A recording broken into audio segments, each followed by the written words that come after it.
नमस्कार, स्वागत है आपका खबर फर्स्ट में। मैं आशुतोष पांडे। 2024 इलेक्शन का ओपिनियन पोल, बिहार का ओपिनियन पोल आपको दिखा चुके हैं।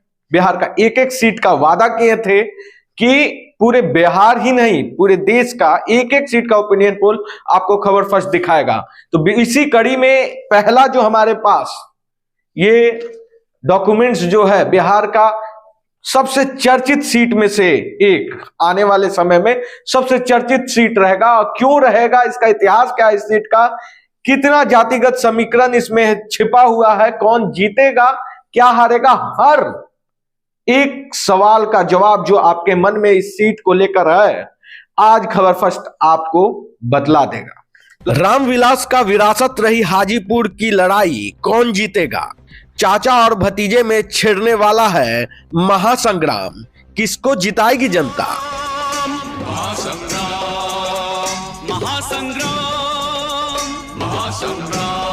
वैसे तो मोदी जी के हनुमान है चिराग, पर क्या अब की बार कर पाएंगे हाजीपुर में कमाल? फैन फॉलोइंग की बात करें तो चिराग चाचा से कहीं आगे हैं, लेकिन सवाल उठता है क्या ये फैंस वोट में तब्दील हो पाएंगे? सवाल ये भी है, अगर मोदी चिराग को हाजीपुर देते हैं तो कहीं चाचा नीतीश के दामन में तो नहीं चले जाएंगे?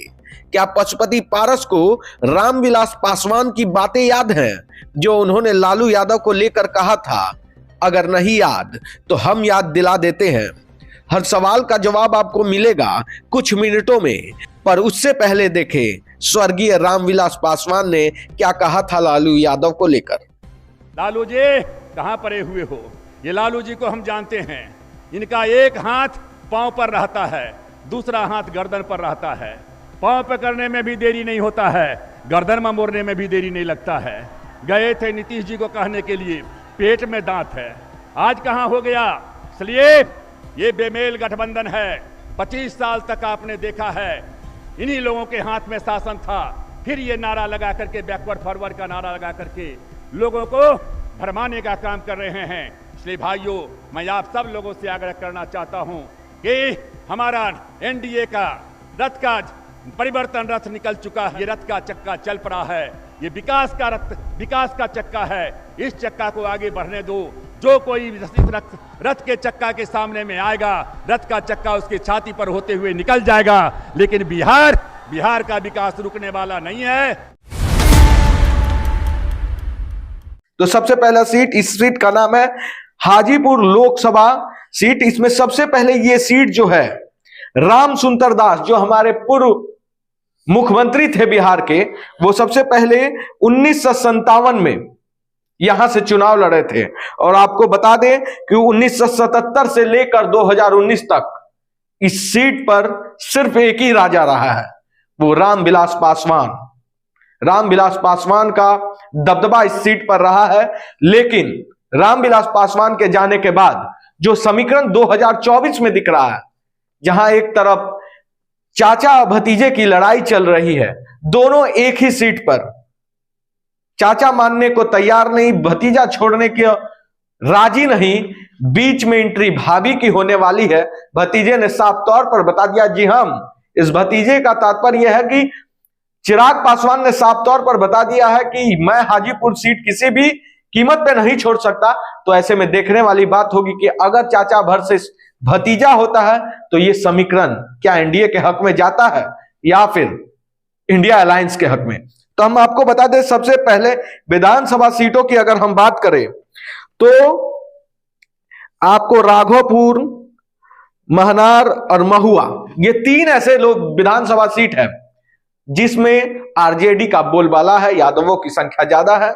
और आपको एक चीज और बता देना जरूरी मैं समझता हूं कि हाजीपुर लोकसभा सीट में 13 से 14% मुस्लिम आबादी भी है।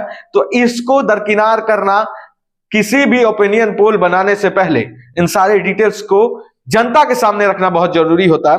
मैं आपको बता दूं कि हाजीपुर जो लोकसभा सीट है, विगत 2009 से लेकर 2024 तक क्या क्या इसमें घटित हुआ है, यह भी मैं आपको बता दूं। तो 2004 की अगर मैं बात करूं तो लोकसभा में एलजीपी को 4,55,652 वोट मिले थे। अगर इसे मैं प्रतिशत में तब्दील कर दूं तो ये 50% से ज्यादा वोट उस समय लोजपा को मिला था। रामविलास पासवान यहां से जीते थे। मार्जिन 2,25,500 का था और टोटल पोलिंग जो हुआ था उस समय 9,47,606 वोट। तो ये जो समीकरण 2009 का है, वहीं 2019 में पशुपति पारस 53.76% वोट लाए थे। 5,41,310 वोट इनको मिला था। वहीं आरजेडी जो दूसरे नंबर पे थी उनको 33.36 यानी कि 3,35,861 वोट प्राप्त हुआ था। अब मार्जिन की अगर हम बात करेंगे तो 2,52,499 वोट से यहां से पशुपति पारस चुनाव जीत गए थे। अब देखिए, ये तो था बीती बातें। अब हम बात करेंगे आने वाले 2024 लोकसभा इलेक्शन की। तो मैं एक बार फिर से मैं बता देता हूं कि ये जो ओपिनियन पोल है, अगर आज इलेक्शन होता है 1 से 2 महीने के अंदर, तो जनता का मूड जो है वो क्या कहती है। क्या हाजीपुर लोकसभा सीट से इस बार इंडिया अलायंस बाजी मार जाएगी या फिर मोदी फैक्टर इस बार भी काम करेगा? रामविलास पासवान, भूलने वाली बात नहीं है कि ये रामविलास पासवान का ये यहां पे वर्चस्व रहा है, उनका घर माना जाता है। कहा जाता है कि हाजीपुर में अगर किसी का डंका बजता है तो वो रामविलास पासवान का। तो जब तक रामविलास पासवान थे तब तक तो डंका बजा। क्या चिराग पासवान इस विरासत को संभाल पाएंगे या फिर चाचा पशुपति पारस अपने हक में चला इस सीट को लाने में सफल हो जाएंगे? क्या एनडीए से इस बार पशुपति पारस को टिकट मिलता है या चिराग पासवान को? यह भी देखने वाली बात होगी।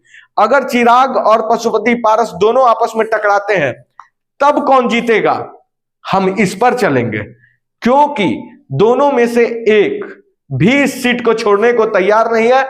और सबसे बड़ी ब्रेकिंग जो आज के लिए खबर फर्स्ट बचा के रखा था कि अगर पशुपति पारस को एनडीए हाजीपुर से टिकट नहीं देती है तो वो इंडिया अलायंस से चुनाव लड़ेंगे।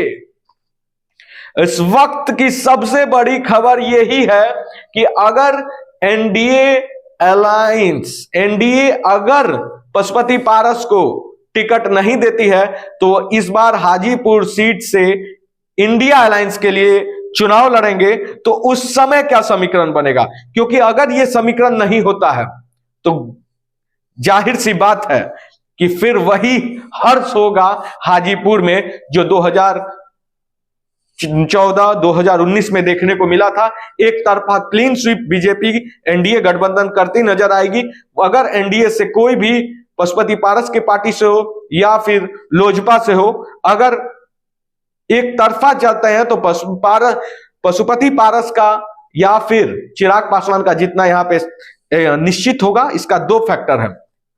सबसे पहली बात, बीजेपी का जो वोट बैंक है वो एक निश्चित वोट बैंक है, वो बीजेपी को जाएगा ही।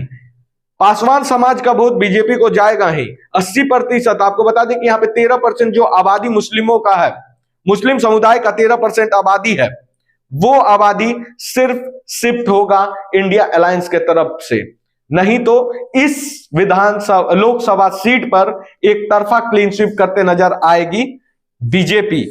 अगर, फिर से मैं एक क्वेश्चन मार्क लगा दे रहा हूं, अगर पशुपति पारस टिकट किसी भी कारण से या फिर चिराग पासवान मोदी जी की बात को मानकर दोनों अगर एक दूसरे से इस सीट पर नहीं लड़ते हैं तब, लेकिन अगर ये लड़ते हैं तब का समीकरण मैं आपको बता दूं कि जातिगत फैक्टर की अगर हम बात करें तो यहां पे और पार्टी वाइज जो फैन फॉलोइंग है इस पे अगर हम बात करें, गौर करें तो यहां पे 10% वोटर नीतीश कुमार के समर्थक भी है इस सीट पे। तब मामला फंसते नजर आ सकता है, क्योंकि आरजेडी का 3, आप आरजेडी को भी कमतर नहीं आंक सकते।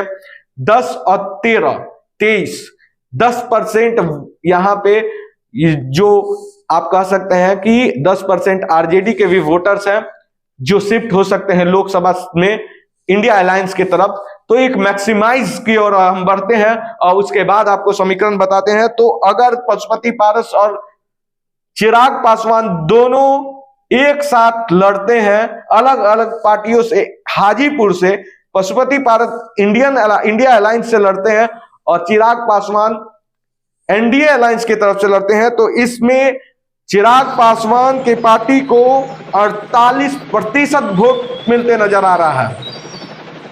इस वक्त आप जान जाएं कि चिराग पासवान की पार्टी को 48% वोट मिलने जा रहा है। वहीं अगर हम बात कर दें इंडिया अलायंस, जहां से कि पशुपति पारस इस अलायंस से लड़ सकते हैं, तो उनको महज 33% वोट मिलने जा रहा है।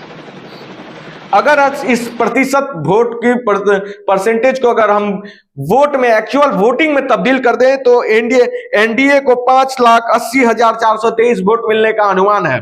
वहीं इंडिया अलायंस को 4 लाख वोट मिलने का अनुमान है। इससे थोड़ा कम वोट मिल सकता है, लेकिन अप्रोक्स 4 लाख वोट मिलने का अनुमान है। मार्जिन की अगर हम बात करें तो तब भी अगर चाचा भतीजा दोनों एक साथ लड़ जाता है, तब भी यहां से 1,80,000 वोट से चिराग पासवान जीतते नजर आ रहे हैं।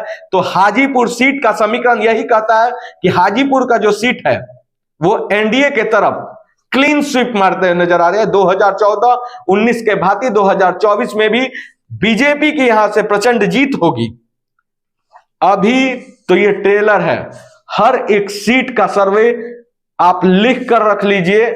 मैं आपको गारंटी देता हूं, आज आप पेन और पेपर उठाएं और खबर फर्स्ट की बातों को लिख कर रख दें कि हाजीपुर सीट एनडीए का होगा। ये क्योंकि इस सीट को काफी बारीकी से समझा गया, क्योंकि इस सीट पे काफी पेच फंसे हुए थे, लेकिन उन सभी सवालों का निचोड़, इस सभी सवालों का जवाब खबर फर्स्ट निकालने में सफल रहा। और आपको मैं बता दूं कि हाजीपुर सीट एक बार फिर से 2014-2019 के भांति 2024 में भी बीजेपी को जाते नजर आ रहा है।